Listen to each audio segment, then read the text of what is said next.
Good morning, good afternoon, good evening, everyone. A very warm welcome. My name is Stephanie Speck, and I'm the Global Director for Partnerships and Engagement at the Alliance of Bioversity International and CIAT. Thank you for joining us around the world for the launch of the Alliance of Bioversity International and CIAT's new strategy for 2026 to 2030, Resilient Futures, which is all about urgent science for food and land systems transformation. It's my pleasure to moderate today's event. We're going to take you on a tour of our new strategy. We're going to start with the why, and then we'll move on to what the strategy will look like when it's put on the ground, the kind of science you should expect to see from us and the impact we hope it will have. And none of what we will set out before you today and ask for your response to is possible without the organizations and the people we partner with, including you all. Thank you for joining us. And wherever you're joining us from, we're really grateful that you're part of this conversation. You have the option to follow this conversation in English, French, or Spanish, and you can use the menu items below to toggle between languages. Please take advantage of that. Feel free to submit any questions that pop into your minds during today's discussion, and we will deal with those at the end of the conversation today. Now, a lot of my job as the Global Director for Partnerships and Engagement means spending a lot of time on social media and online, in LinkedIn forums, looking at what used to be called Twitter, reading Facebook, just to see how the world is tracking and how the Alliance is relevant. And I think you'd have to be, walking around the world blindfolded at the moment not to be aware of the fact of these compounding, conflicting, and cascading nature of the challenges we face. We know that climate change is accelerating. We know that biodiversity is declining. We know that nearly 3 billion people around the world still cannot afford a healthy diet, and the food and land systems are under growing pressure to feed a changing world in ways that are sustainable, equitable, and resilient. But not only are these challenges deeply interconnected, we also know that the solutions are too. Food and land systems and the transformation of those systems sit at the heart of many of today's global challenges, and they represent one of our greatest opportunities to improve lives, restore nature, and build resilience. And science in this picture has never been more important. Not science that remains in publications or sits on the shelf or gets talked about behind locked doors, but science that is put on the ground into people's lives, science that informs policy, that unlocks investment, that empowers farmers, that strengthens communities, and delivers impact that changes lives.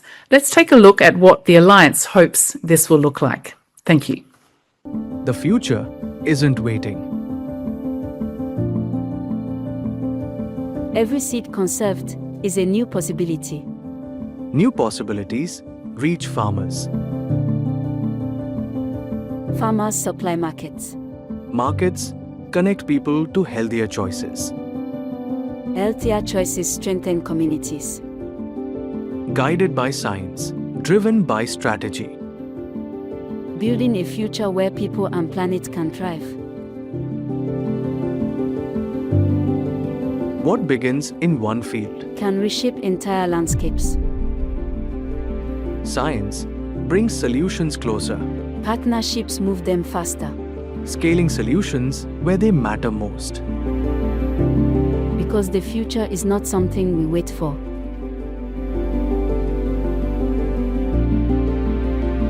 It's something we grow together. The future of food and land systems is already taking shape. Be part of what comes next.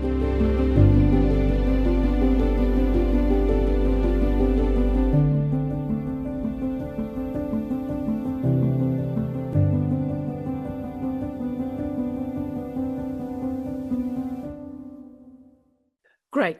I hope that gave you a glimpse into the future, not the future that we're hoping for, but the future that the Alliance, through our science, is actively creating. We're going to try and maintain this momentum over the next little while as we hear from global leaders, our partners, and researchers who are shaping this future. And we're going to explore how science and the partnerships that underpin that science accelerate that transformation.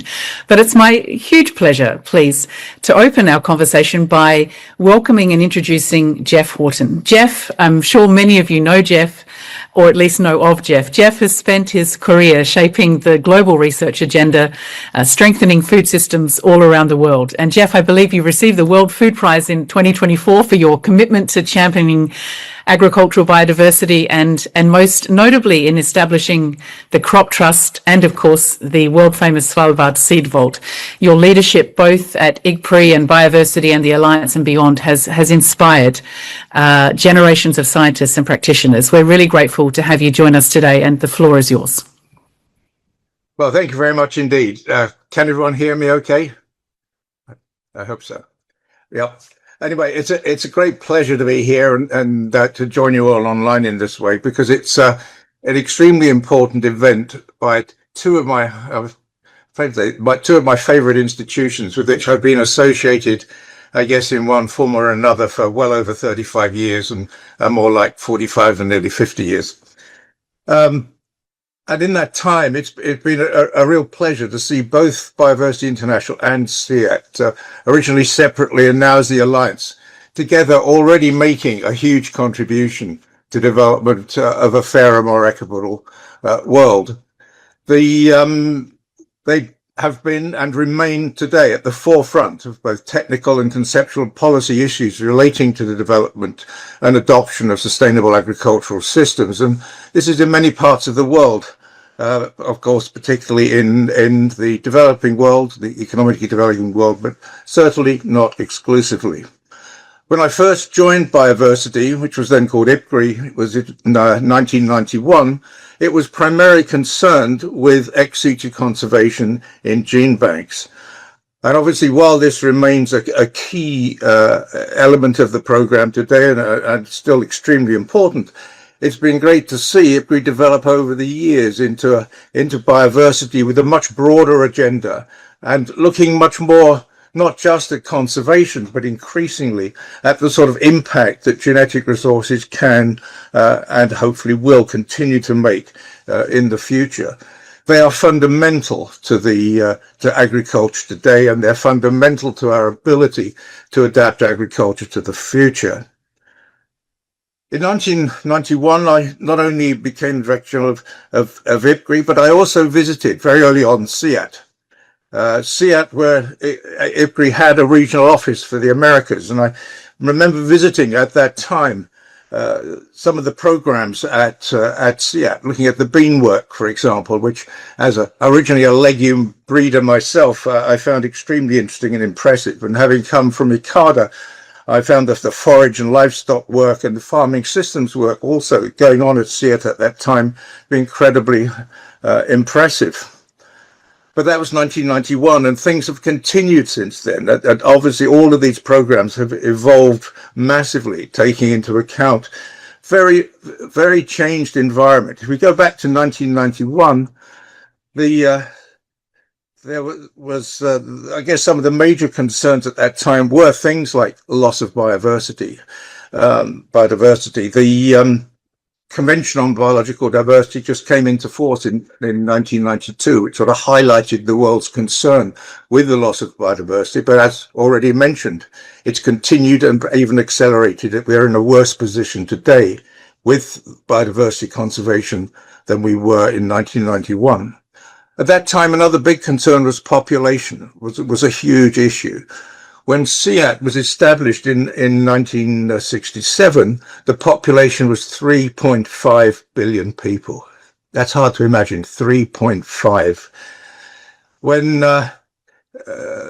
Bioversity was established, it had risen to just over 4 billion. Today, in 1991, when I joined, it was 5.4 billion. But of course, today we're talking 8.3 billion, a massive increase and a huge task, how to feed these people without degrading the environment further. And of course, it's projected to go on. We're talking around over 10 billion by the 2080s. That's something more than 2.5 times the population when Bioversity was established, more than 3 times the population when CIAT was established. So a huge task. And of course, in 1991, we weren't very much concerned about the issue of climate change. A few people were talking about it, but it really was not a worldwide issue that it has become since today. I mean, it's dramatic. Here, I'm sitting in my study here in southern England. The temperature outside is over 30 degrees. It's been over 30 degrees during the day for over a week. It's projected to be over 30 degrees probably for at least the coming week. This was inconceivable even 10, 20 years ago that this would be the situation. But this is the world we're living in. And it's resulting not only in huge problems around the world, not only problems of food production, but problems of security and problems of migration.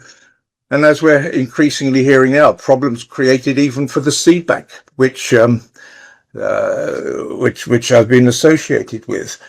Why? Because the ice melt in the Arctic is opening up the passage, opening up the sea, opening up to exploitation. And there's talk now of not only Greenland, but Svalbard becoming a flashpoint for future potential conflict. So as we see it today, we have 2 wonderful institutions who've been working together now for a number of years, formally as the Alliance. And perhaps now more than ever, they're needed to this work together, and together with all the other institutions with which they already work and those which they will work with in the future. Collaboration is becoming more and more critical. As pointed out, the problems we face, the challenges are multifaceted. They require complex and multifaceted answers. And I'm delighted to see that the 2 of my favorite institutions are stepping up to the plate, and I think have a potential to make a huge impact on solving some of these very, very considerable challenges. So I thank you very much for your attention, and I look forward very much to hearing more about this future strategy. Thank you. Jeff, thank you very much. Some of those numbers were alarming, but the challenge is clear. And your reflections over that long time that you've been involved with the Alliance in all of its iterations remind us that while the challenges are immense and that they continue to evolve and very quickly, that's exactly why science, collaboration and long-term vision is critical. And that reminds us about what we're doing today and what it matters. What is the why behind a new strategy? Why a new strategy? Why now? I'd love to invite Juan Lucas Restrepo, who's the Director General of the Alliance. And Juan Lucas, you lead the positioning and the ability of the Alliance to respond in this landscape that is rapidly changing. You strengthen our role as a trusted science and innovation partner for governments, investors and development organizations. The floor is yours as you help us understand this critical moment in history. Thank you, Steph, and good to have such a large audience of colleagues, partners and friends. And if we talk about the why, we saw, especially last year, but still this year, as we were building and rolling out the strategy, that funding came under pressure, that multilateralism is further being tested, that the urgency of climate and biodiversity crisis, as we heard from Jeff, is running faster than our collective response. So this context basically confirmed why this strategy needs to exist and also informed and helped to shape it. We've also seen remarkable commitments and progress, but mostly on paper. I was very pleased, as probably many of you, when 159 countries signed the UAE COP28 Food Systems Declaration, or when we hear that there is already 128 countries guiding and setting food system national transformation pathways. But we still see the almost, I would say, artificial how COPs came to be, and Julia talks a lot about this, separating climate, biodiversity, food security, economics, when they are colliding forces. So the Alliance design, connecting science across all of these positions as well for this moment. The gap between those commitments that are still sometimes on paper and what's happening and needs to happen on the ground is where the Alliance works. And we know this is further is strengthened by the fact that how we grow and consume our food ties everything together. About 4 billion people live in households tied to agriculture. Almost half of the habitable land on the planet is used for agriculture, and food and land systems account for roughly 30% of global emissions. So the problem is there, the solution needs to come from there as well. And this is precisely why this it's critical that a systems approach is central to who we are and how we work. If we move to the next slide and look a little bit at numbers, we are basically setting our 2030 ambition based on our assets and track record. You can see in a few examples how the Alliance has been delivering already impactful science-based solutions to benefit people worldwide.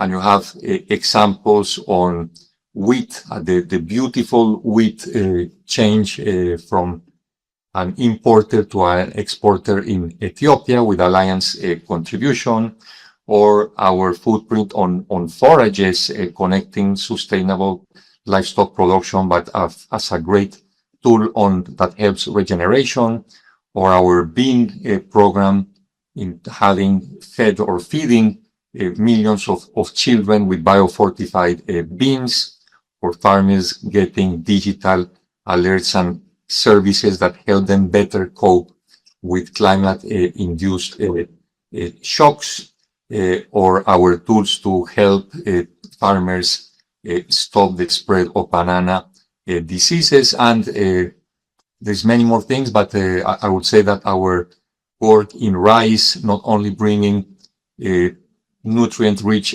varieties, but in Latin America only representing about 60% of the genetics that's out there in all of Latin America are related to the Alliance.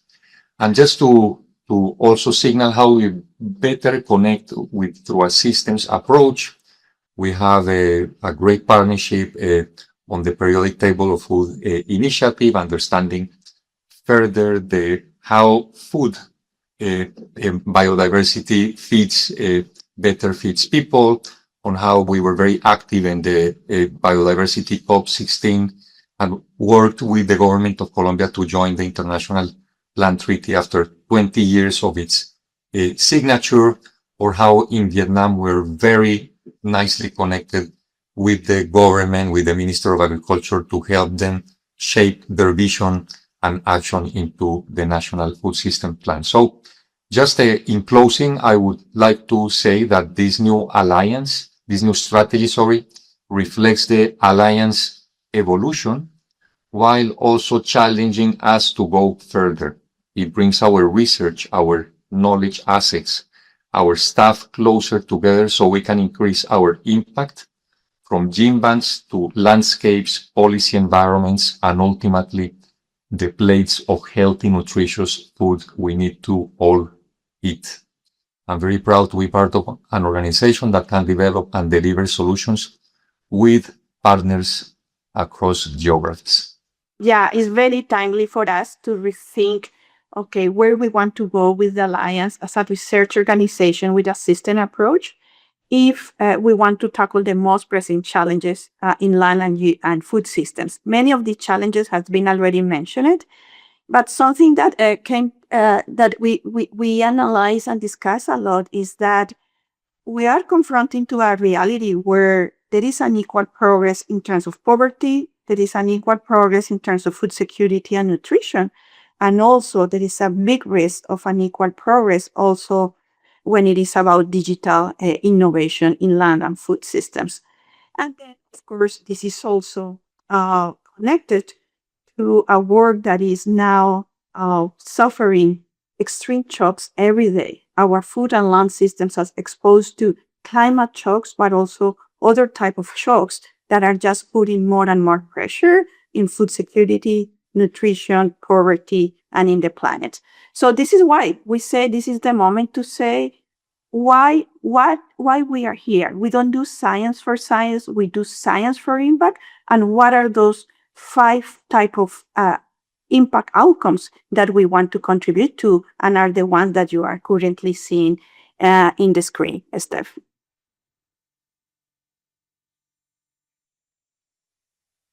Marcela, thank you very much. And I hope that diagram in your explanation really communicated this interconnected challenge. Now, we know as we move through the outcomes, the 5 outcomes that are pinpointed in the strategy, that agrobiodiversity itself has always underpinned the Alliance's work.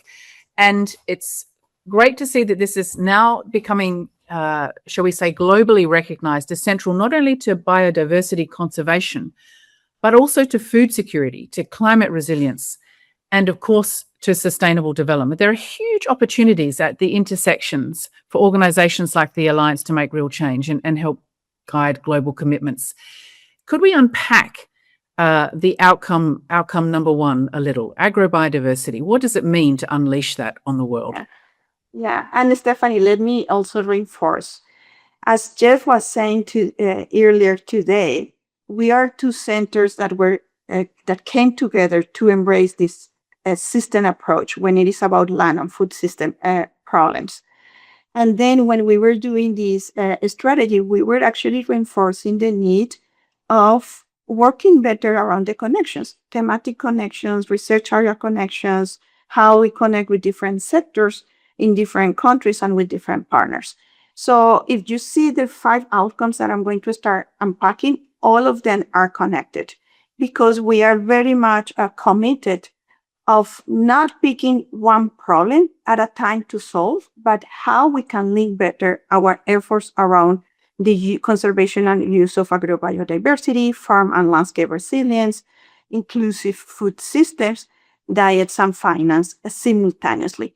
So I'm going to start unpacking these outcomes, but always keep in mind that what we are trying to do with the strategies, not working towards them in an isolated manner, but always in connection with the other outcomes. So let me talk about the first one, unleash agrobiodiversity. But as Jeff was saying, it's not just about conserving agrobiodiversity, it's how we unleash agrobiodiversity for climate, food, and nature. And this is very much in also what is the nature of our mandate. It's not only conserving, but it's also how we can use for the benefit of people and the planet that agrobiodiversity. So currently we have, there is a huge diversity of crops that has been adapted to drought, flooding, pests and diseases. But I think that is still a big opportunity if we unlock the full potential of the diversity that we safeguard in our gene banks, but also the diversity that we help to conserve with farmers in community seed banks. So with this outcome is about this, how we unlock that potential so that agrobiodiversity can be used for the benefit of farmers, breeders, and policymakers who in this moment are under a huge pressure to adapt to climate change and to other stressors of the food systems. And here it's just one example. We know this is possible. We have done it in the past. For example, from our large collection of bananas in Leuven in Belgium, we identified disease-resistant bananas that are now being adopted by farmers in Tanzania, leading to a 3-fold increase in yields. Similarly, also, we have done it in beans. We have generated beans that are high in iron, being now in the hands of consumers, in the hands of farmers through power in Africa. We also have generated cassava with resistance to diseases that are affecting the cassava value chain in Asia. Or the same with forages. We are now working towards identifying forages that can help us to reduce methane emissions. So the potential is huge. So And the challenge is how we can put more into use agrobiodiversity for climate, food, and nature. Over to you, Steph. Marcela, thank you very much. We're moving on to outcome number 2 now, which is all about future-proofing farms and landscapes. What does it mean to future-proof a farm and landscape? Yeah, and this is, again, these connections I was talking about. So if we are saying, okay, let's use the agrobiodiversity for climate, food, and nature, it means we need to, and for the resilience of the food and land systems, it means that we need to work also on the farms and landscapes where that agrobiodiversity is being used. So having crops alone is not going to be enough. It means that we need to work with farmers and landscape managers to help them to manage better an unpredictable climate, soils under pressure, ecosystems that are losing their ability to buffer against extremes. So how we can bring in soils agronomy, but also all our teams and partners working on institutional innovations, how we can elaborate and co-create farms and landscapes that are more resilient to the different shocks. And then at the end of the day, farmers and other land managers are making decisions not to just that are going to last only 1 or 2 seasons of their crop cycles, but can instill resilience in decades to come. So this is what this outcome is about, how we can contribute to create future-proof farms and landscapes. I'm going to ask Andy Jarvis to join the conversation now. Andy, you lead the Future of Food work for Bezos Earth Fund, and you were a scientist at CIAT and the Alliance for, I think, around 22 years. In fact, leading our research and strategy and innovation in the first years of the Alliance. So it's great to have you as a continued member of the family. And I guess a lot of effort in food systems needs to focus on multiple things at once, or at least 2, right? Producing enough food, while reducing the pressure on the landscapes that produce that food. Where do you see the most exciting and encouraging scientific breakthroughs that could help us get to where we need to be by 2030? And what makes the difference, in your experience, between an innovation that catches hold, that stays, and one that truly scales? Yeah. Thanks for having me on, first of all, and congrats to the Alliance for a wonderful strategy. It looks really great. It's hitting all the key points, and I think it's really building on your strengths. I mean, in answer to your question, Steph, it's really actually I can answer kind of both facets of that in one. A great scientific breakthrough is one that scales as well. I mean, I think you've got to have the discipline of not doing things. And, not pursuing an idea because it's interesting. In today's world, it needs to be an interesting idea, and it needs to be a good idea that's actually going to work in practice, right? And then practice, it means that, farmers can use that innovation, that markets could reward it, policy could enable it, right? And that it does bring these benefits to climate, land, and nature. So, that's the key. Good scientific breakthroughs in this field really are ones that are going to readily scale. And I think, the framework, I think you've put it really beautifully in the strategy and a lot of the talking points on today. The food system of the past was built around this kind of assumption of abundance, right? We had abundant land, we had loads of water, we had a stable climate, energy was cheap. We had predictable seasons and so on.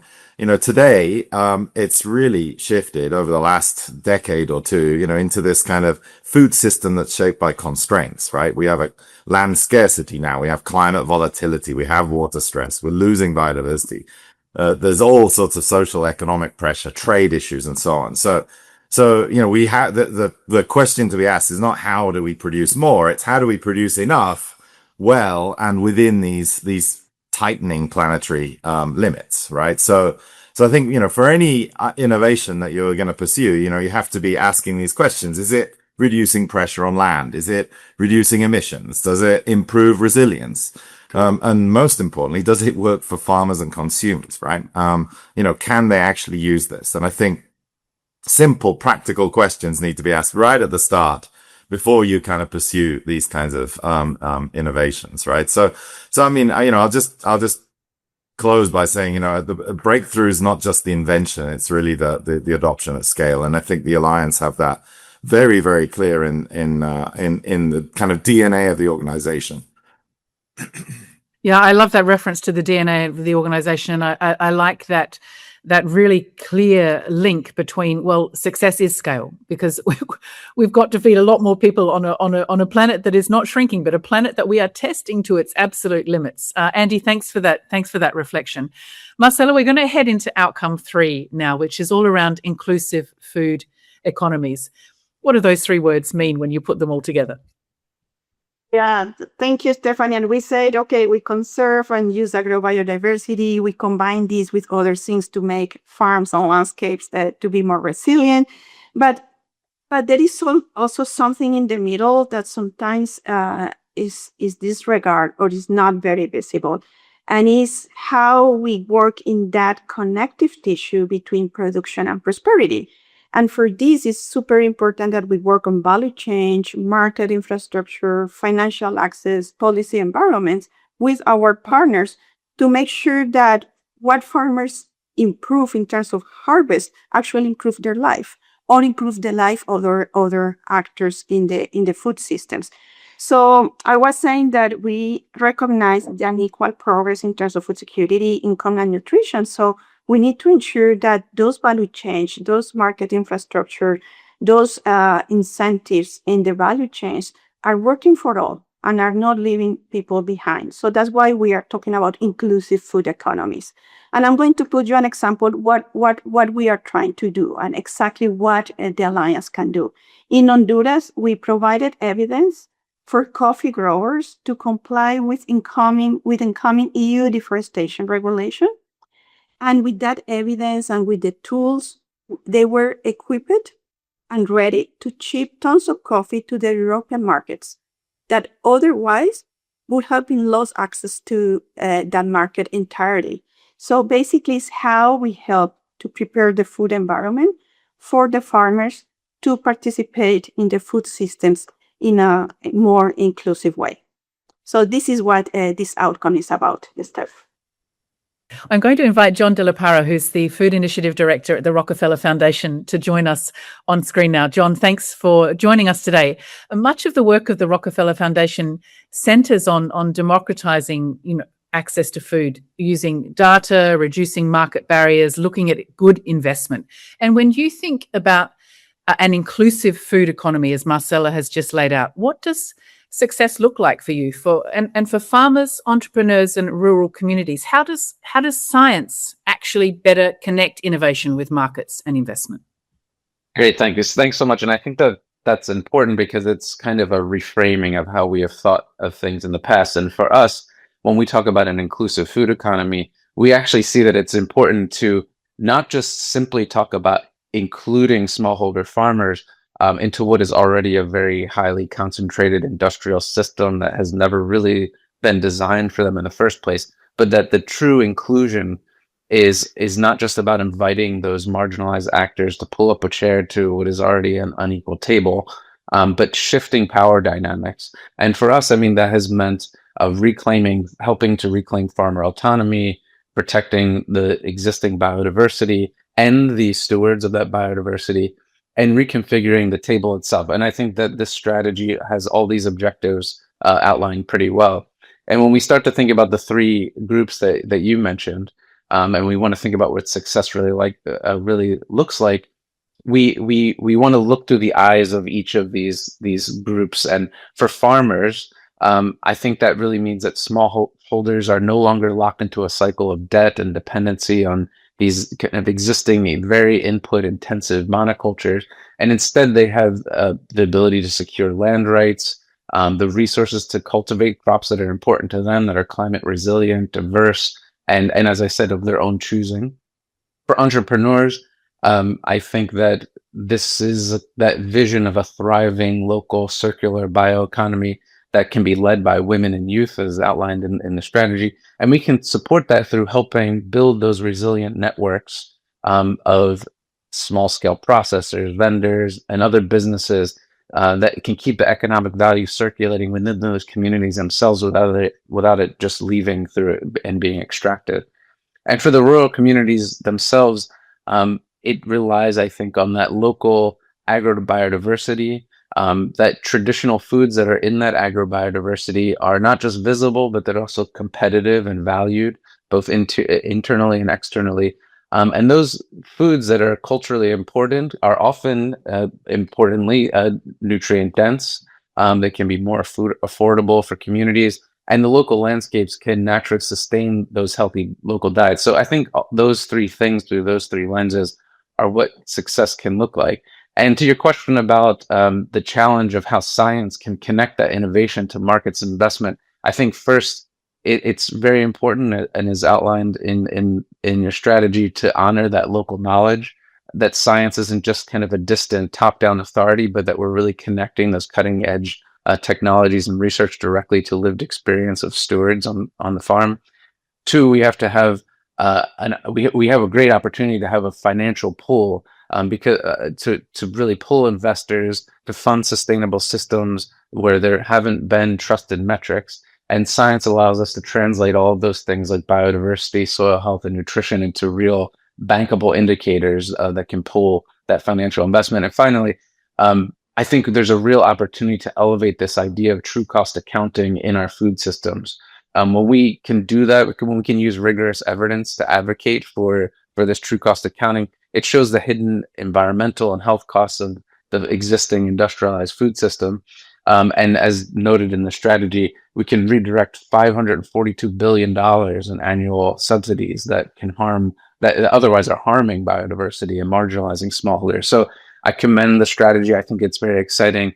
And I think if we leverage this kind of rigorous scientific efforts to protect that local sovereignty, to redirect capital, really can build a food economy that has a shared lasting prosperity for people and the entire planet. So thank you for putting this together. John, thanks so much. Thanks for reminding us that inclusive is the opposite of extractive. So that shifting the power dynamics there is really, really critical, and particularly when we're dealing with smallholder farmers. And I always find it fascinating when we're talking figures too, and there's a lot of discussion that there isn't enough money in the system. In fact, there's plenty of money in the system. It's directed towards things that are not helping the system grow. So when you look at the amount of investment needed to really make agrobiodiversity approaches flourish, and then you look at the subsidies that are in the system and realize they're basically a mirror image of each other, it's clear that we're making the wrong decisions actually at the moment about where we're investing. So the importance of data and metrics and true cost accounting is really, really critical in helping drive our investment in these sectors better. John, thanks so much. We're going to move on to outcome 4 now, Marcella, which is around healthy diets for all. Unpack what that means for us. Yeah, so we were saying, okay, how we can use agrobiodiversity for farmers, for consumers, and for the planet. And here is about recognizing that we have 3 billion people that cannot afford a healthy diet. That's a number that we are all familiar with. Here in Cali, where I live, only in Cali, 36% of the families cannot afford a healthy diet. And the same situation is repeated in many other cities and also rural settings in Africa, in Latin America, and in other regions. So basically, we were asking ourselves how we can help to have healthy diets for all. So we were thinking we need to change food environment so that nutritious foods become accessible, affordable, attractive for everyone. And then it means that we need to make a shift on how healthy diets basically are chosen and how healthy foods are also reaching the plates of people. So for this, we work with food system actors to build policies, incentives, and demand needed to make healthy diets the norm and not exception. And an example of how we have been doing this already.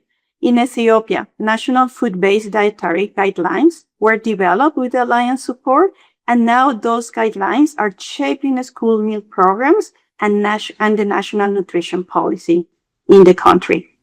And this is one of our impacts. with school meals because it's a way of addressing issues like biodiversity, nutrition, and farmer livelihoods simultaneously.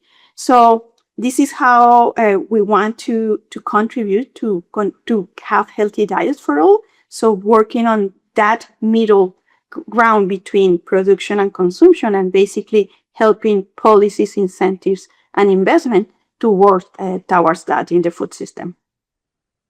I love the mention of those three A's: affordable, accessible, and attractive, which is the critical part of the equation. We are going to hear from Charles Spillane now, who is FAO's new chief scientist. And Charles is traveling at the moment, I believe, but he was keen to participate. So he sent us a few remarks via video.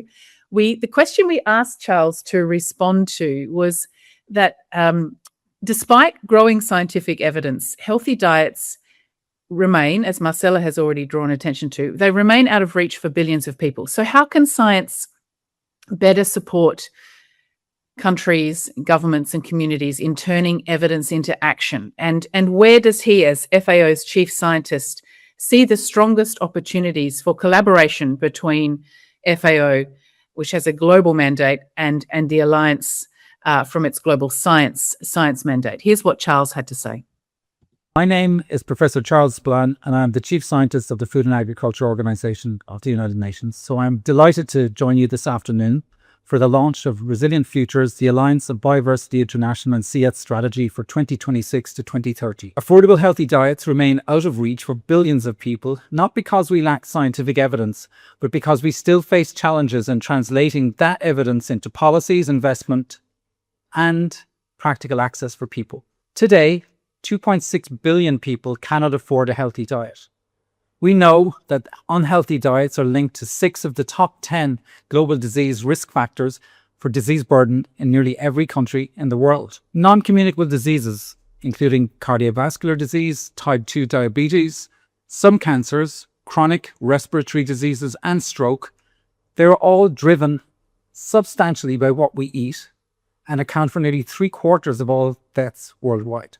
In 2021 alone, they caused 18 million premature deaths, with 82% occurring in low and middle income countries.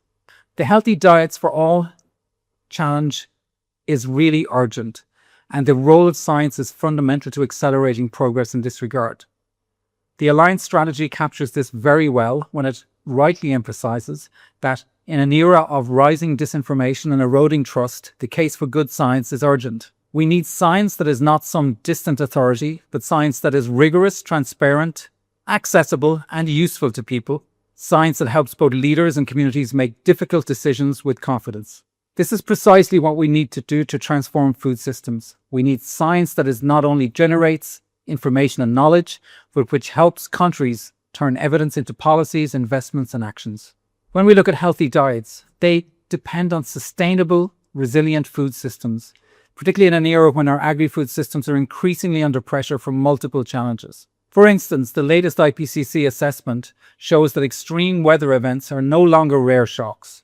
We have increasing frequency and intensity of shocks, which are becoming the new normal. FAO's synthesis of the impacts of extreme heat on agriculture indicates that for every 1 degree increase in global temperatures, the yields of maize, rice, wheat, and soy, these 4 crops that provide around 60% of global calories, they can decline by up to 6%. That's a 6% reduction in yields for every 1 degree. Climate pressures are also affecting livestock productivity, changing pest and disease pressures, and threatening fisheries through marine heat waves. If we look specifically at the marine sector, the marine heat waves have already hit 15% of global fisheries, linked to 5.6 million tons in losses and $6.6 billion in economic damage. So the question we face is, how do we translate our scientific knowledge into action? For FAO, science is at the foundation of our work. Science that is connected with innovation and made accessible where it is needed most. What do farmers need? Farmers need actionable evidence, which varieties and breeds perform best, which practices improve resilience, and which solutions can deliver benefits for nutrition, livelihoods, and the environment. But access to knowledge and innovation remains deeply unequal. If we look at the digital divide, fewer than 1 in 7 rural people in low-income countries are currently online, and 96% of the world's offline population lives in low and middle income countries. These are many of the same countries and locations facing the greatest challenges of food insecurity. Skills and education are also critical. People need the capacity, the tools, and the supports to understand, adapt, and apply scientific knowledge in their own contexts. This is why we need science and innovation that is not only robust, but also inclusive, affordable, and adapted to local realities.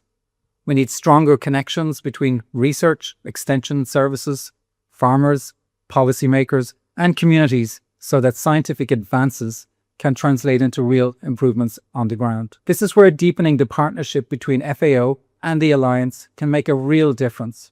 The Alliance brings its cutting-edge research, innovation, and scientific expertise, while FAO brings global normative leadership, technical knowledge, trusted partnerships with countries around the world, and projects on the ground. Together, we can strengthen the bridge between science, practice, and policy to ensure that evidence is not only generated, but translated into decisions and actions that can make healthy diets more accessible, affordable, and sustainable for all. Through our long-standing and deepening partnership, we now need to redouble our efforts to deliver impacts from science for those most in need. Thank you. Charles has reminded us science needs to hit the ground. That's where we started today's conversation, actually. Getting science onto the ground so that food systems and land systems are transformed requires one final ingredient, and that is investment. Marcela, help us understand how the Alliance is planning to leverage financing and investment for impact. Thank you, Stephanie. And today we have been talking about what is the DNA of the Alliance. And something I would like also to stress is that the DNA of the Alliance is the capacity to anticipate where the science is going to be needed the most to tackle the different challenges we have. And more than 5 years ago, we were saying there is an urgent, we were listening, we need to unlock different type of finance to be able to transform in a positive way the food and land systems. And we were asking ourselves, well, if that happens and we are able, or the world is able to unlock private and public additional funding to transform land and food systems, there is going to be a need to reduce uncertainty, risk, and barriers to deploy that investment. So we said there is a need to bring science to finance. So we created a team that has been working on this already for many years and also serving the CIAT overall, that is basically providing tools, indicators, scientific evidence to be able to unlock finance in a way that investors can deploy their resources in a transparent, measurable, and accountable way. So I'm very proud of saying that last year we were supporting 7 impact investment funds. Basically, how? Helping them to build their pipelines on, where to invest in land and food systems in Africa and Latin America. Also, how we can help them to analyze their investment portfolio from the impact perspective so they can see where they are having more impacts and probably where they are having less impact, and then they have to restructure their pipelines. And also doing ex-post impact assessment to demonstrate how the investment that they have done in the ground are rendering impacts for who and for what. So I'm very proud of showing the capacity, and now we just want to scale this up and say, how many more impact investments we want to form, how we can start connecting better with those investors. And the other side of the coin is the public funding. And also we are very proud of being producing scientific evidence to inform public investments. For example, we produced the Adaptation Atlas in Africa, that is an open source tool that identifies climate hotspots and are informing the national adaptation plans in countries such as Mozambique, Rwanda, Kenya, that are now directly guiding more than 100 million investment from the World Bank. So this is exactly what I referred to when we said we need to bring more science into finance, and this is what this outcome is about. Over to you, Esther. Thanks, Marcela. And I'm happy to pick up the conversation with Ruben Echeverria. Ruben, welcome and thanks for joining us today. Your tenure as DG of CIAT culminated in the formation of the Alliance, and you've pioneered not just innovative science, but funding models also for agricultural innovation across the Global South, and most recently in your role as the Senior Advisor to the Gates Foundation. From your perspective, Ruben, and as someone who has straddled many fields around the topics we've been discussing today, what gives governments and development partners confidence that science-based innovation is ready to scale? And what kind of partnerships, from your perspective, will be the most important over the next 5 years? Thank you, Stephanie, and thank you, Marcela, for the invite. It's a pleasure to be here. Good morning from Seattle, and it's great to see Jeff, Julia, and many other colleagues again. We have worked together so well for decades. You have a very, very strong strategy. It's the challenge is always how to implement it. And don't worry, Stephanie, I will answer your questions. But I want to say something before that, which is on the relevance of this outcome 5. Usually we live at the end of books or the end of strategies or the end of talks. Okay, we need some financing.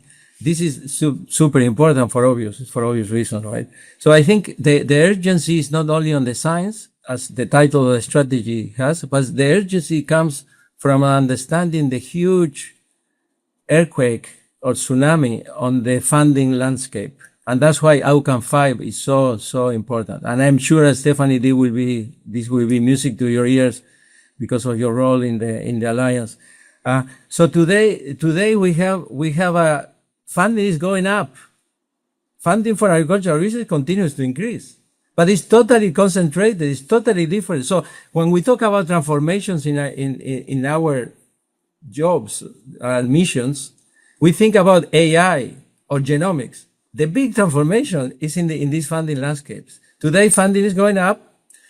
40% of that is public, and 70% of that is concentrated in 10 countries. So for the 150 national research systems that the CGR and the Alliance is focusing on, there is a huge underinvestment. So that's the landscape where we are. And the good news, and I'm very, as you know, I'm very positive.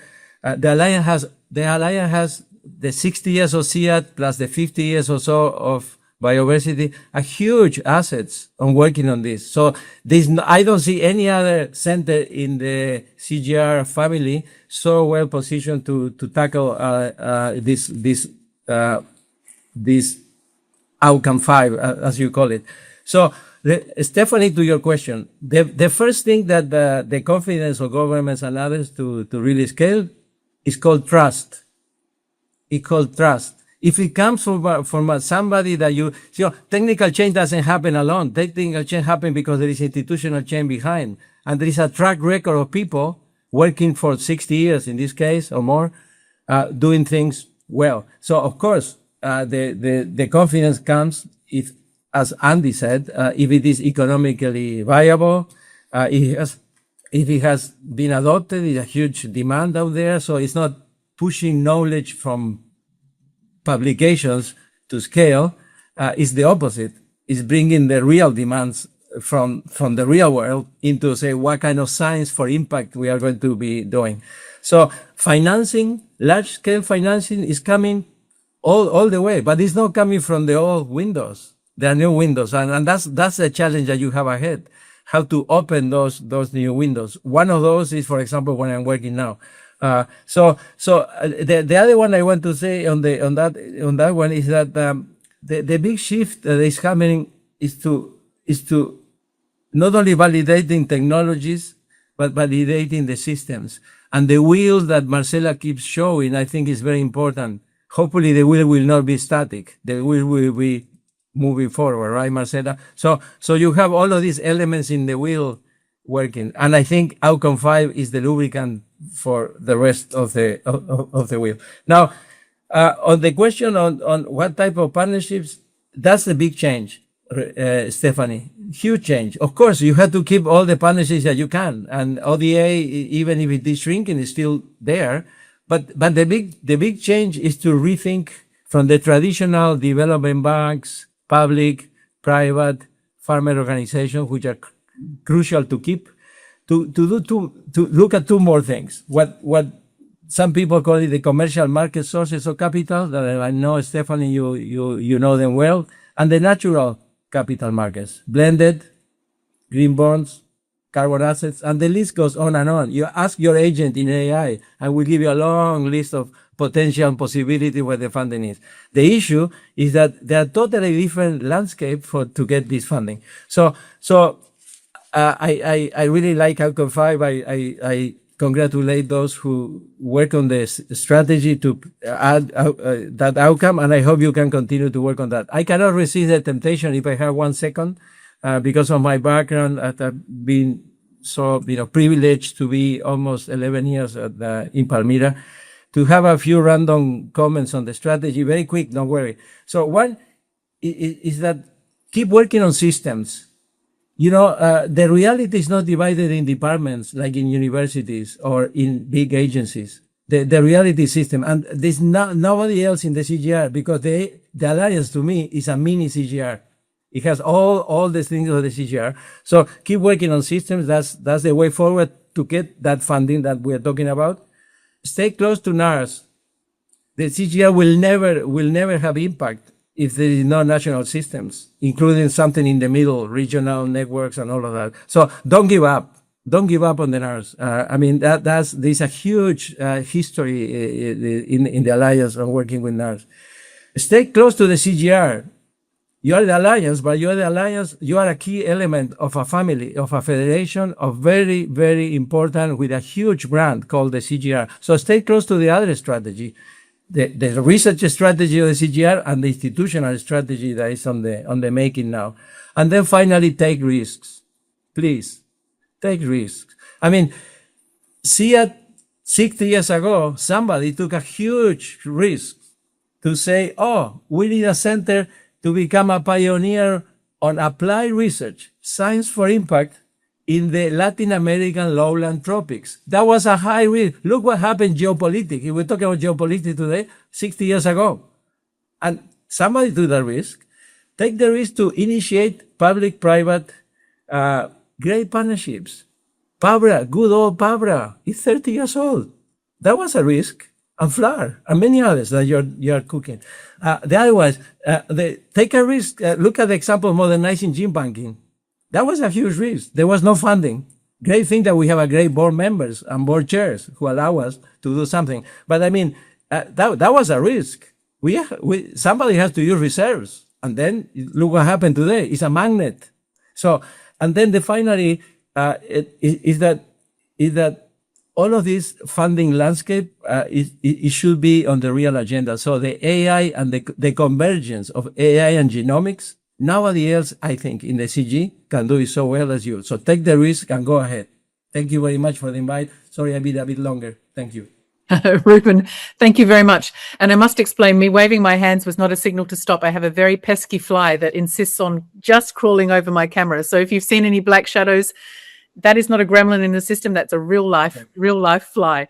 Ruben, thanks very much for that very rich reflection, and also the call to take risk, to see the opportunities which sit often in different areas, but also to trust that the background of the Alliance and the organizations that make up the Alliance allow us to take hold of those opportunities. We're really grateful for your reflection.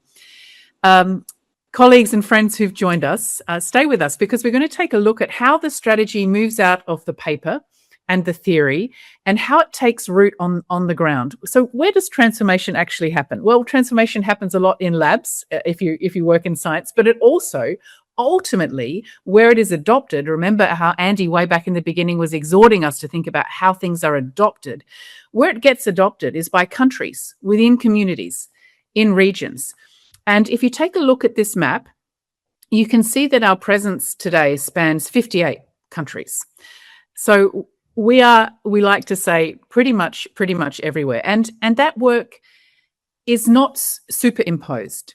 It grows from the conditions, the context, and the needs of the ground. It is really grounded in the realities that our scientists who are living in these locations see and feel and experience around them.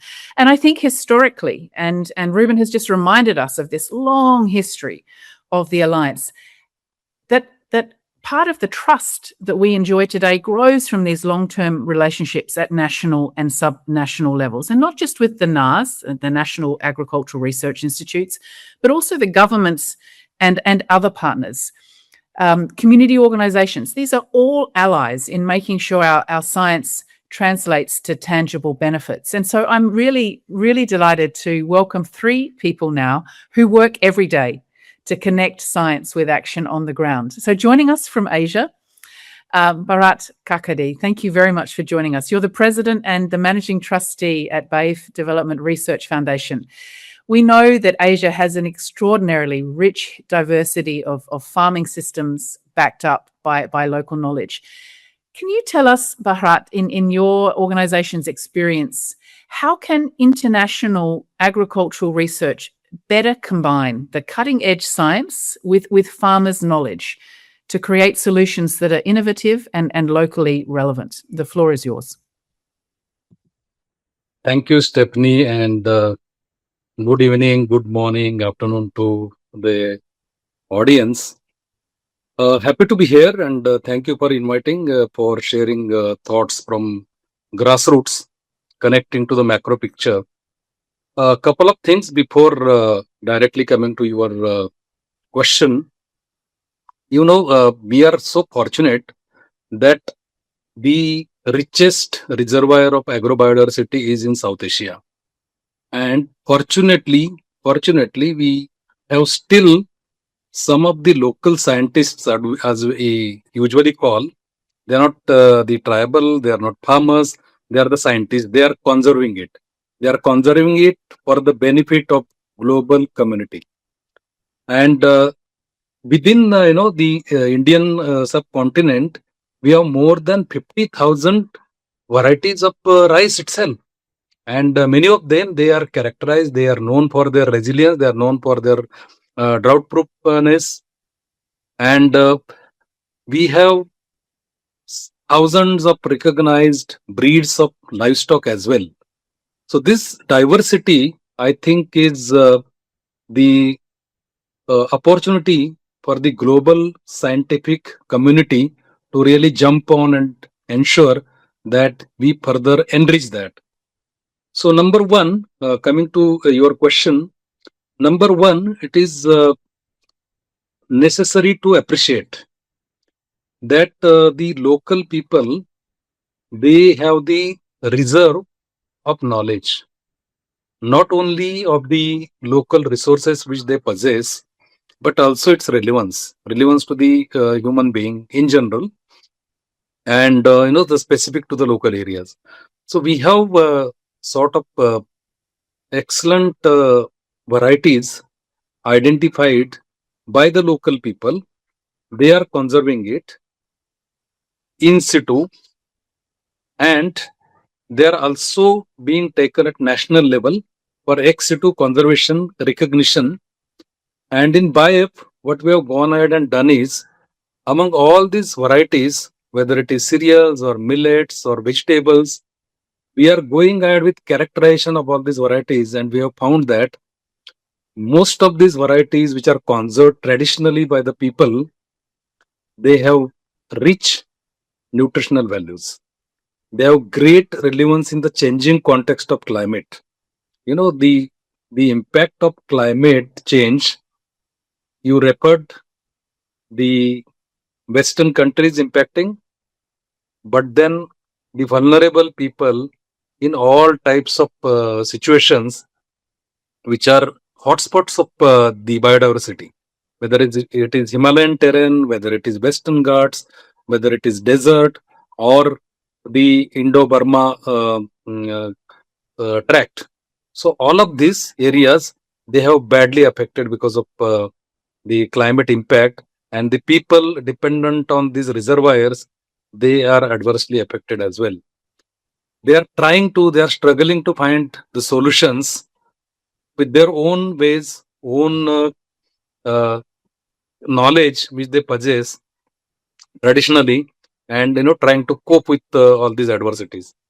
So what is happening at present? Most of the solutions which are suggested, advised from the scientific community, they are based on the global understanding or macro level understanding. What we really need to do is we need to study, go to deeper, and that is what we have been experiencing uh, the working closely with the communities. We have been directly working with at least 5 million families, touching their land, touching their every resource, and trying to gather what are their important learnings, what are their coping mechanisms, what are the strategies they have been adopting.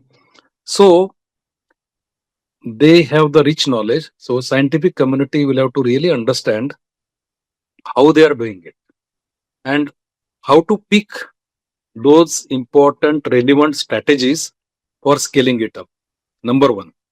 Number two, how to partner among the network of the organizations, the local grassroots organizations, by the international organizations like the Alliance, and partner with the local communities. The greatest opportunity today, what we are witnessing, more than 90% penetration of the mobile, internet, and it's of great help. People have become smarter. If you have traditional wisdom or perspective, I think that has gone. They are smarter. Every person is able to access the technologies, science, which is available globally. AI is at our rescue. So I think the best use of scientific knowledge available globally can be made available at the local level. Let us partner. There are islands of information. Connect all these islands, pull that into a common reserve, and make it accessible to these people. One way. The other way, bring similar kind of reserve of knowledge, information available with the local people. Remotest is the area, poorest are the people, highest is the availability of knowledge and traditional wisdom, and which is, believe me, which is highly scientific because it has been tested over ages, over generations. It is more of for us scientific community to really create evidences out of it, and that is what we should be doing. So bring that. Bharat, I'm thank you very much. I would just ask for you to sum up those points that you've made there. Yeah. So thank you so much. So let us work with nature. Let us work with people, local communities, and have very strong collaboration among all of these to bring in really this reserve to the global community for the betterment of everyone. Thank you. Thank you, Stephanie. Thank you so much. Thank you for joining us today. I'm going to shift from Asia to Africa, and I'm really going to pick up on the wisdom that Bharat has shared with us today around that rich treasure trove of knowledge that sits in local communities. Kindi Fantaya, you're the Director of Sustainable Farming for AGRA, which is the Alliance for a Green Revolution in Africa. And AGRA's role is really in championing African-led solutions that connect climate change, food systems, and sustainable development all across the continent. From your perspective, where can organizations like AGRA and the Alliance make the biggest difference in turning science into transformation at scale? The floor is yours. Thank you very much, Stephanie. Good afternoon and good morning, everyone here. First of all, thank you for inviting AGRA to this momentous occasion of the launch of Alliance's 5-year strategy, which is very critical and timely in addressing the food system challenges for today and tomorrow. I'm also honored to be part of this occasion by representing my president, Madam Alice Rohiza, who was not able to join because of other commitments. Having said that, I think I would like to say a few words before I come to the question you raised. What is AGRA, maybe for most of the audience here? AGRA is a Pan-African institution working on food system transformation in Africa for over the last 20 20 years, and we are celebrating our 20 years this year. And we would like everyone to join us for that. So when it comes to the question, how can we transform science, innovation, and to make impact? That is the most important one. We really share the challenges and opportunities raised in the strategy, which are really very real and tangible when it comes to African agri-food systems. So what do we do? I think I've been hearing from the previous speakers, very critical thing, words, scaling, impact, partnership. So if we agree with the strategy and the challenges, then how do we really bring our synergetic effect to create this impact at the grassroots level? That is the most important one. Science alone doesn't change it, and only without science, scaling doesn't mean anything. So we need to bridge these two: the science that works and the scaling system that delivers these two where they are required. That is the most important one. And to do this, we need real and genuine partnership. That is, I think, the partnership that was raised really earlier. So when it comes to Agra is one of the greatest. Agra's one of the greatest strengths. It's its ability to convene hundreds of partners in Africa, from grassroots level to extension level to local government to national government to private sector, SMEs, and also financial institutions to turn innovation to impact at scale. And this is proven already. There is ground presence, there is already the skill, the model, and that is existing. So, and Alliance, it's existing. I think I've seen the map that is shown. Its presence is more in Africa than elsewhere, and has shown really real impact. I think from the presentation of Marcela, I see tangible impacts that happen. So if we combine this, our strengths is, what can we do together? That is the most important thing. I see, around 6 real intervention areas for us to bring together. The first one is, to turn climate and agricultural data into local decision making, where Alliance brings the science and innovation, and Agra brings the scaling and delivery. That is already existing. This will allow us, to change things into, from theory into practice, where farmers receive timely location-specific advisories on what to plant, when to plant, and how to manage climate risks. The second one is diversifying African food systems, where the Alliance has the germplasm, Alliance and also the next-gen breeding, and that allows us, to bring into Agra, where Agra has the local presence into influencing seed systems, delivery markets, and policy support with national governments. This will lead us into greater access to resilient crops, reduce crop failures, and diversification of income and diets.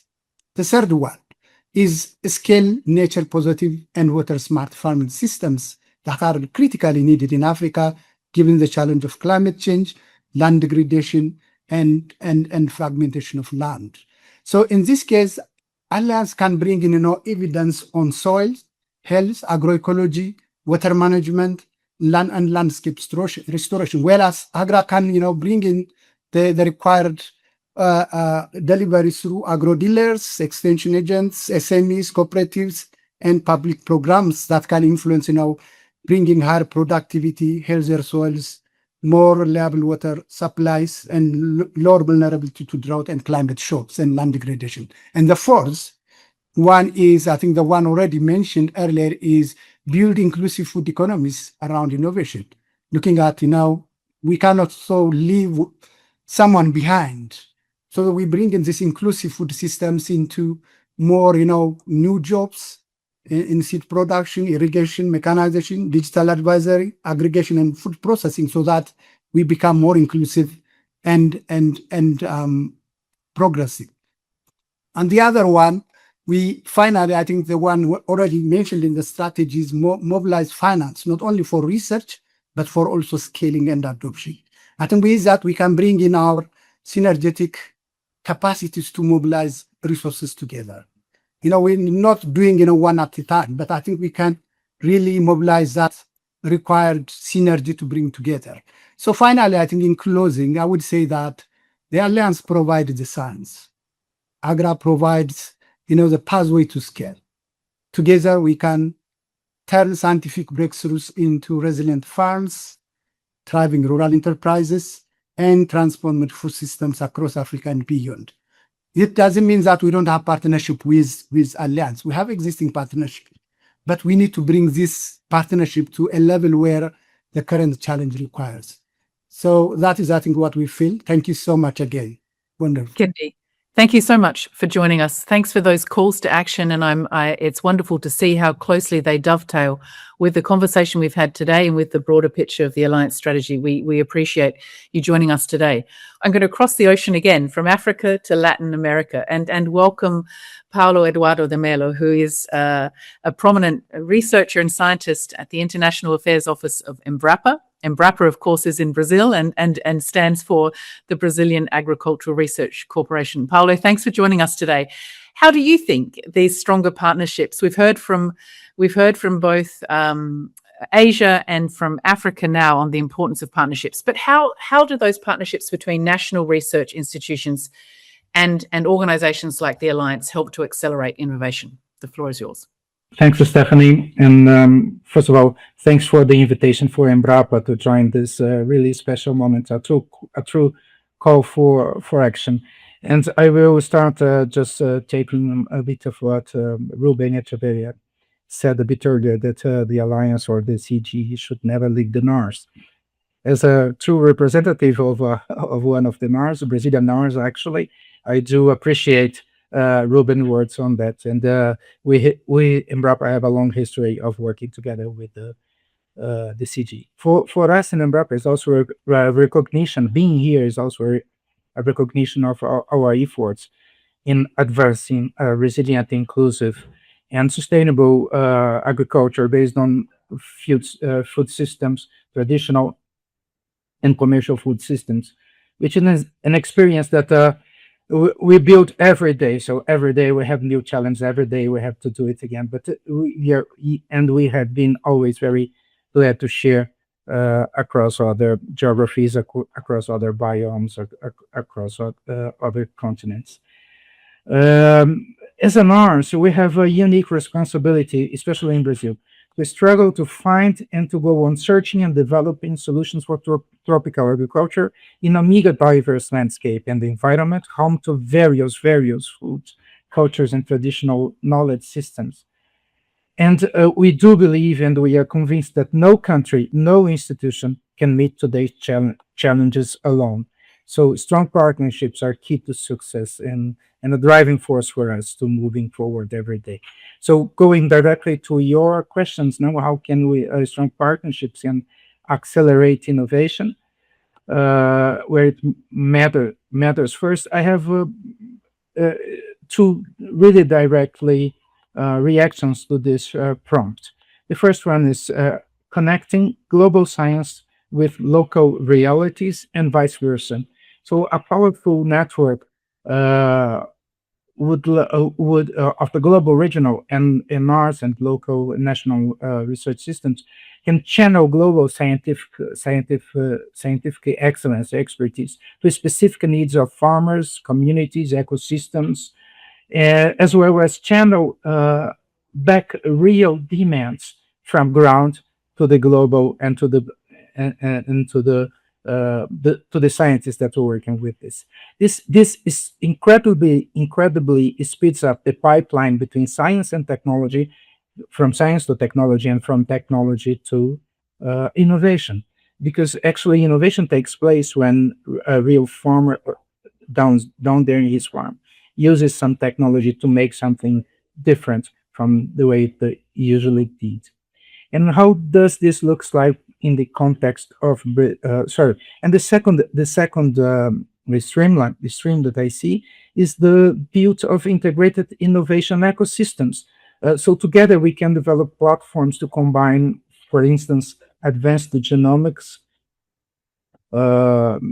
landscape restoration, digital agriculture. As an ecosystem, we can leverage local capacities, and thus again shorter the distance between science and innovation. So making science matters what it should at the everyday life of people, at the ecosystems, at the sustainability of the whole system. So how does this look like in the context of Brazil? We have three main groups. I would say that we can work harder together on harnessing biodiversity for sustainable agriculture. In Brazil, we have been using a lot biodiversity to drive innovation. That's the case, for instance, in the use of genetic resources to develop more resilient varieties, all the use of bioinputs that became really wide known last year, as our researcher Mariangela Hungria received the World Food Prize for her 4-decade work on bioinputs. Agroecological practices in general, agroforestry systems, which are now being developed for the sustainable use of the tropical forests. So strong partnerships can accelerate solutions on these fields, as well in others such as soil regeneration, landscape restoration, and things like this. And getting back to what Ruben said earlier, we have to work on systems and not only on independent technologies. We'd like to partner also on scaling low carbon and regenerative agriculture, as we have been working on pathway showing that this increase productivity and reduce emissions at the same time. So it's not a trade-off. We don't need to commit to compromise productivity to reduce emissions. So integrated crop livestock forestry systems, for example, precision agriculture, soil carbon management are proven pathways for that. And last, but by no means the least, ensuring equity and inclusion with respect to traditional food systems and advancing on food and natural and nutritional sovereignty. So we talk about a lot about food security. It's indeed no one disputes the importance, but we have to move on and talk about sovereignty. People should have the right of choose what they want to eat. So I'm building also on what Fantai said about the traditional food systems and the importance of giving to this traditional and the diversification of diets, the importance they should have, especially on these days of climate change. So just to wrap up, I would like to share a vision of future with you, where I see a network of institutional science of research institutions operating in a connected ecosystem of innovation, linking labs, biome farmers in a constellation of national and regional and global research institutions. The future where agriculture is solution, not really a problem, for climate action, for biodiversity conservation, for equitable development, and where we are all committed to sustainability and to make the difference where it matters the most, which is in the ground, in the territory, and with the farm. Thank you. Paulo, thank you very, very much. And it's great to hear this thread of also systems, from systems both in the science sense around all the areas of food and land systems transformation, but also in a geographical sense, from local to global to local, and how we make those pathways for change work as well. Thank you so much to really important representatives. I'm going to take it down now. Well, maybe I should take it up or take it more broadly to two of our scientists who work with us at the Alliance. And Claire, you're up first. And Claire, I think you've been with us for more than 20 years now. Thanks for sticking around. And you lead our work in breeding beans. You're based in Kampala, Uganda. What have you seen the impact of your science to have been? Can you tell us about a personal community whose life has changed because of the work of the science that you've been involved in? Yeah, thank you, Stephanie. Hope you can hear me very well. Thank you for giving me the opportunity to talk about my work as well as the bean program's work. It's really a privilege. So I'll talk about the farmer. So a farmer needs a bean that yields well, cooks fast, and tastes good. She needs to survive a drought or a surprise crop disease. On the surface, this may look like a simple breeding issue, but in fact, this is a system challenge. Most recently, we released a variety called Waithera. I'm sure some of you have heard about it. This Waithera addresses such a scenario. It's developed through the partnership that we have with the Alliance and CARO in Kenya. This is under the Pan-African Bean Research Alliance, PABRA. It was bred to improve on a variety, a small red bush bean variety called Wairimu, that was very popular for the farmers in Kenya. The idea was to try and fix the weaknesses that Wairimu has. So Waithera currently yields almost double the yield of Wairimu. It tolerates drought, it tolerates heavy rainfall, is resistant to most pests and diseases, and something else that most of us know about beans, it actually doesn't have issues of flatulence. So all these factors are factors that a farmer considers when they're actually choosing a new variety. An example is a farmer called Lucy. Lucy planted 2 kilograms of Waithera, and she was able to get 180 kilograms, 2 full bags. Previously, she was only getting 30 kilograms. And currently, she's a very happy farmer. She's sharing the seeds with many other farmers. So this change in the field in Africa was possible because of our future seeds in Colombia. Together with our colleagues in Latin America, we're able to source this germplasm. Remember, Future Seeds has over 66,000 bean samples. That's the wide diversity that we use to develop new varieties within Africa. So this source of raw material for every improved variety in Africa is a diversity that we are making use of. And because we've been able to conserve it, we're able to utilize it and be able to make sure that we have real change in the farmers' conditions. And of course, in a participatory manner, making sure the farmer gets what they need. So this kind of impact, just giving an example of this simple variety, Waithera in Kenya, shows really what us as the Alliance and any international research organization should be making. This is the kind of research at a systems level using the diversity that we have. Thank you very much, Stephanie. Claire, thanks. I'm always blown away by the numbers that we had, the sheer diversity that sits in our gene banks, and yet the small variety of foods that we consume. Thanks for showing us how a small genetic tweak can yield a really life-changing result for rural communities. I'm going to shift to Colombia now, and Sarah, thanks for joining us. We're going to also not just move country, but shift to the other end of the food value chain now. You specialize in urban food systems and public policies. Can you tell us about how understanding our food environments creates systemic change?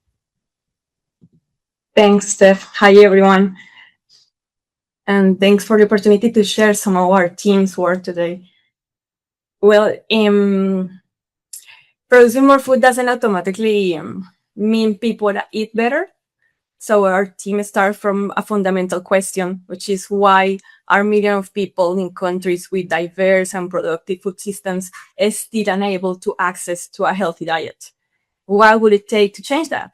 So we address this through a food environment lens. We study what food is available, what people can afford, why they're exposed to, how food is marketed, how these conditions interact with their preference, routines, and constraints. So these factors strongly shape diets, yet the evidence needed to understand them is often fragmented, difficult to interpret, inconsistently measured, or disconnected from decision-making. So for that, we developed the Plaza Colombia platform to help fill these information gaps. Used by universities, government agencies, development organizations, and the private sector, Plaza now brings fragmented food system data together in accessible dashboards.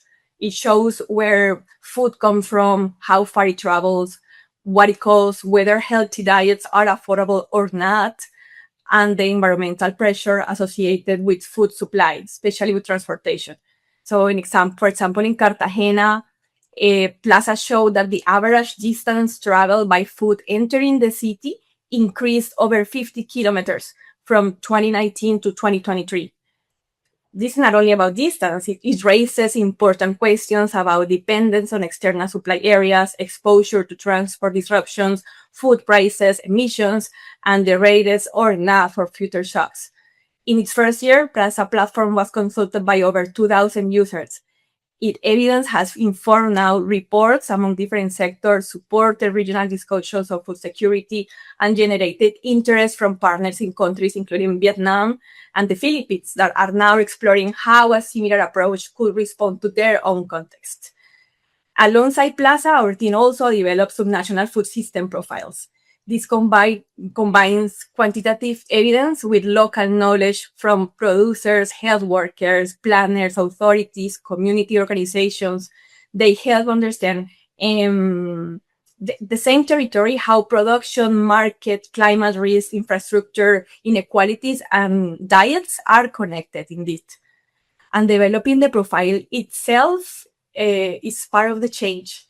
It creates a common language among actors who do not always work together, allows them to validate and connect and correct the evidence, and reveals priorities that will remain hidden if each sector looked only at its own part of the system, as we used to do, as we still do sometimes.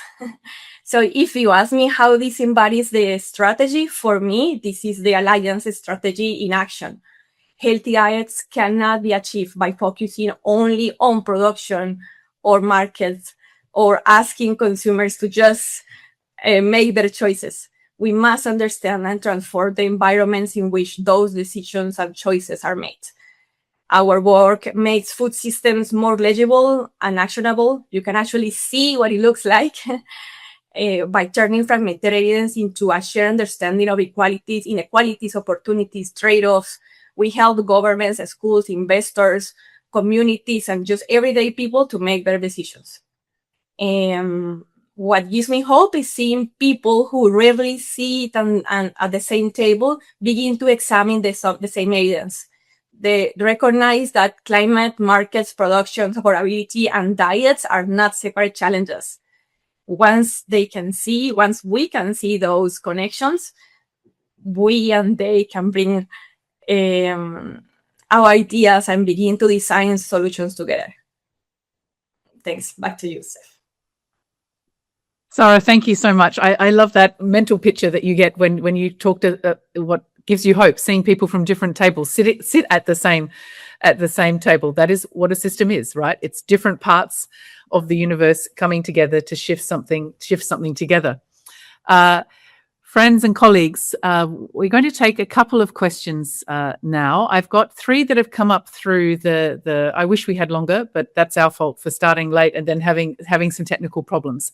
I'm going to direct those to different people from the Alliance on the call. And the first question is from Nabifo Bukoma, and it's really getting to the heart of a very current and topical discussion around animal protein and the stress animal protein and growing calls for growing need for, or the growing my brain is frozen, the growth of animal protein in our diets. So how do we address the environmental footprint of livestock production? What alternatives to healthy and sustainable diets do we explore? And how do we directly support smallholder livestock farmers? Marcela, I might come to you on this one. Thanks.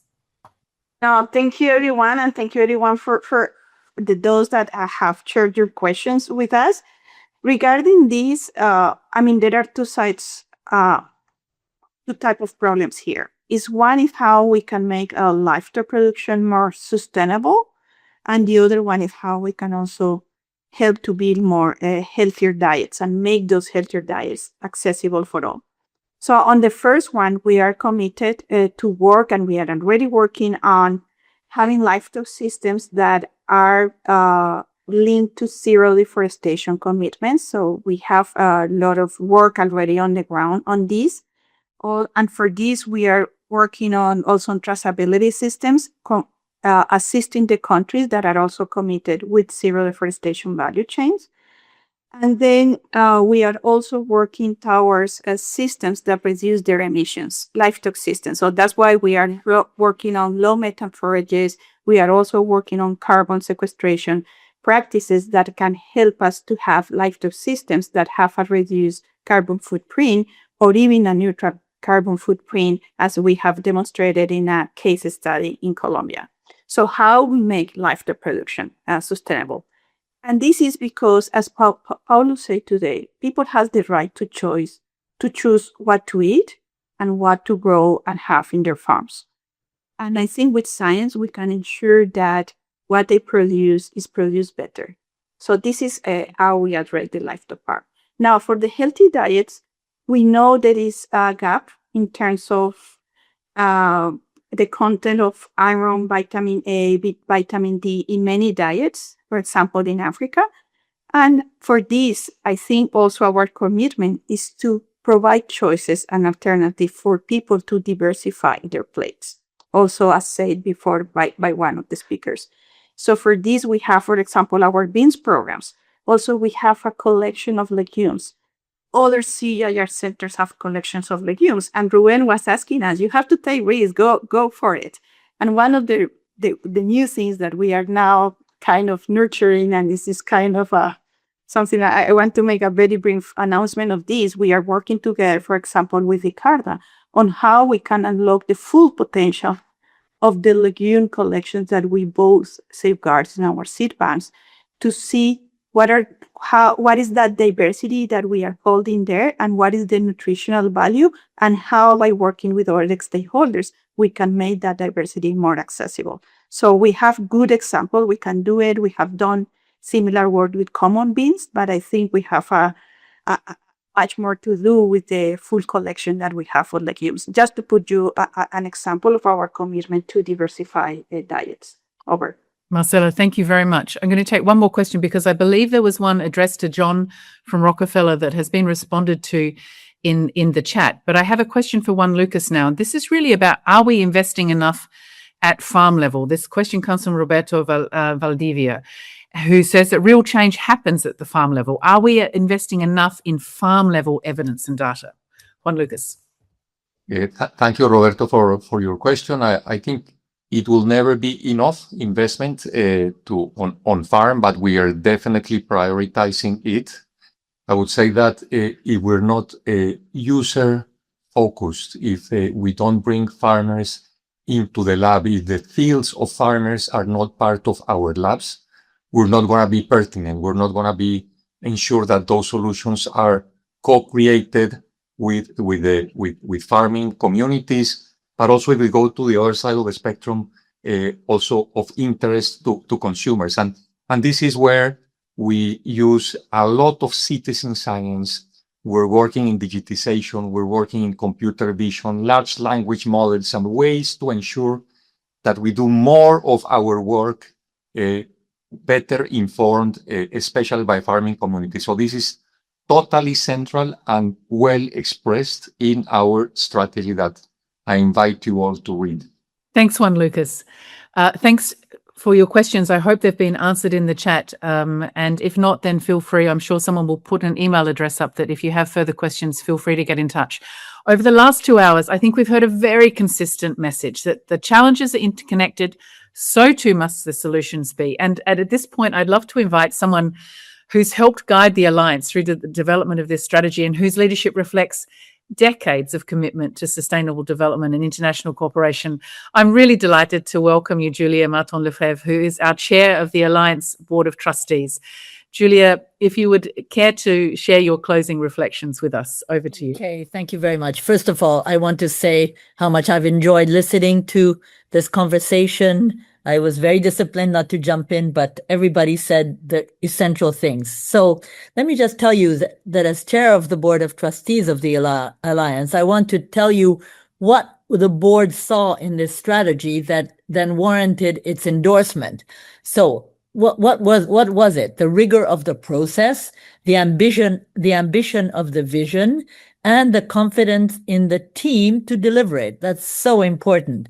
And I want to add also that the way it was written, the communication skills behind it were really impressive to us. It's so important to get the messages out in a clear way that can go beyond different languages, different geographies, that explains things as clearly as possible. And we should always strive for that. So throughout my career, including as director of the International Science Council, the International Union of the Conservation of Nature, IUCN, the University for Peace, and the Leadership for Environment and Development international program, which was established by the Rockefeller Foundation, I have witnessed biodiversity, climate, and food systems slowly evolve from separate policy discussions into the integrated agenda that they represent today. But you heard my saying slowly. I still think we have a lot of work to do not to stay in our silos.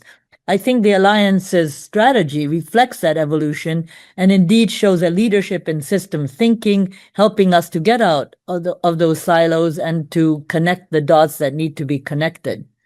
So this strategy is designed for partnerships, and many of you talked about that, and the impact we seek through extended, which extends well beyond the Alliance itself. Again, many of you talked about partnerships. So delivering that impact depends on strong partnerships, particularly with the countries, institutions, and communities of the Global South, where many of the world's greatest opportunities lie, and that's where the greatest challenges are found in an increasingly complex and uncertain world. So science is the most powerful when it is inclusive, trusted, and shaped through collaboration across regions, disciplines, and sectors. It was all these things that pushed us toward the formation of the Alliance, which of course brought together two centers already with this systemic vision. And I want to recognize Jeff Houghton, who is with us, I hope still, and Ruben Echeverria. You were all a part of these discussions, the systemic discussions, the choice of a single director general, and which has led up to this amazing strategy, which, by the way, I'm sharing with everybody. And again, I want to say the fact that it is not in a single discipline silo, but rather dares to communicate clearly how to face these important challenges. That's what makes it easy to talk about this strategy. So the strategy is also our contribution to the CGIAR's shared global ambition to transform food, land, and water systems so that they are more resilient and more equitable and better able to sustain both people and nature. So our success will be measured by the difference we make together. And you've all said this, and that's what the Alliance is about. So if the science matters to you, and I think it does, the Alliance is where it can be connected to practice and policy. That has often been missing in the world, and we're in a good place to do that. So I say to everyone joining us today, please engage with this strategy, read it, challenge it, and tell us where you would like to work alongside with us. The next 5 years will be defined by what we build together. So thank you for your encouragement to us. Thank you for those great conversations, and let's work on this together. Thank you. Julia, thank you very much. Thanks for that clear reflection, clear exhortation, and the reminder that that implementation is a shared responsibility.